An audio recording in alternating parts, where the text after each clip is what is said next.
On va se rendre maintenant dans la plus grande foire d'art au monde, la TEFAF, c'est son nom, alors il faut le préciser, ça signifie de European Fine Art Fair, qui ferme ce soir.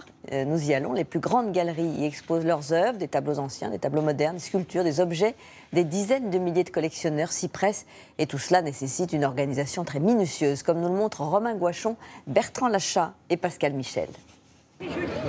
Ce n'est pas au Louvre que vous verriez se promener un chef-d'œuvre, parce que nous sommes ici dans un musée éphémère où ce qui s'admire s'achète. Quand on voit quelque chose, on demande le prix. Et puis ensuite on demande quel est le meilleur prix. Voilà. Et c'est un prix différent. Il faut se décider très vite. On peut vous demander combien Non. Non. Une des règles de l'art ici, la discrétion. Rendez-vous unique, la TEFAF est une foire de prestige où accourent du monde entier les collectionneurs fortunés.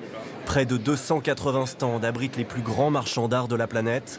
Ils proposent des pièces de musée qui ont fait le voyage jusqu'à Maastricht, comme cette peinture italienne venue d'une grande galerie de Paris. Pour son état de conservation, pour son sujet, pour sa taille, sa forme, sa composition, ça reste un des chefs-d'œuvre de la première moitié du XVIe siècle. Pour préparer ce convoi exceptionnel, toutes les précautions sont prises, de l'encadrement à la mise en conteneur ignifugé. Pas question que l'œuvre subisse le moindre accroc. Moyennant 1 200 000 €, cette scène vénitienne trouvera peut-être acquéreur là-bas, aux Pays-Bas. Si elle accueille aujourd'hui des chefs-d'œuvre, la TEFAF a des origines modestes. Elle naît en 1975 dans un de ces petits immeubles de Maastricht. L'an dernier, 70 000 visiteurs y sont venus dépenser ou juste admirer. Je profite de cette occasion pour voir des œuvres que je n'ai jamais l'occasion de voir, des choses magnifiques, juste pour le plaisir des yeux, parce que bon, ce n'est pas dans mes cordes ni dans mon budget. À la lampe électrique, l'examen est minutieux.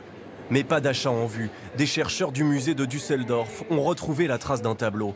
Après plusieurs décennies au sein d'une collection privée, c'est à la faveur de sa mise en vente que l'œuvre revient à la surface. Nous en profitons pour observer l'ensemble des techniques de l'artiste. De quelle manière il peint, si c'est vraiment une œuvre exceptionnelle, si elle est en bon état. C'est une œuvre que nous n'avions jusqu'alors jamais pu voir. C'est une vraie chance.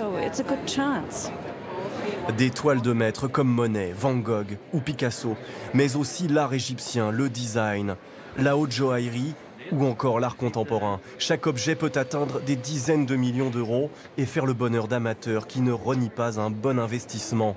L'art sous toutes ses formes reste une valeur refuge de choix. Il y a des clients qui peuvent dépenser 1, 2, 3 millions. Si l'objet prend ensuite de la valeur, c'est bien. Peut-être qu'ils vont trouver ce qu'ils cherchent aujourd'hui. Et moi, je suis là pour libérer l'argent nécessaire. En tant que banquier, je dois juste m'assurer qu'ils gagnent assez d'argent pour le dépenser ici. En 2013, le marché de l'art a généré presque 50 milliards d'euros dans le monde. Rien d'étonnant à découvrir une paire de sabots à 400 000 €. Il faut dire qu'elle fut portée par le peintre Paul Gauguin.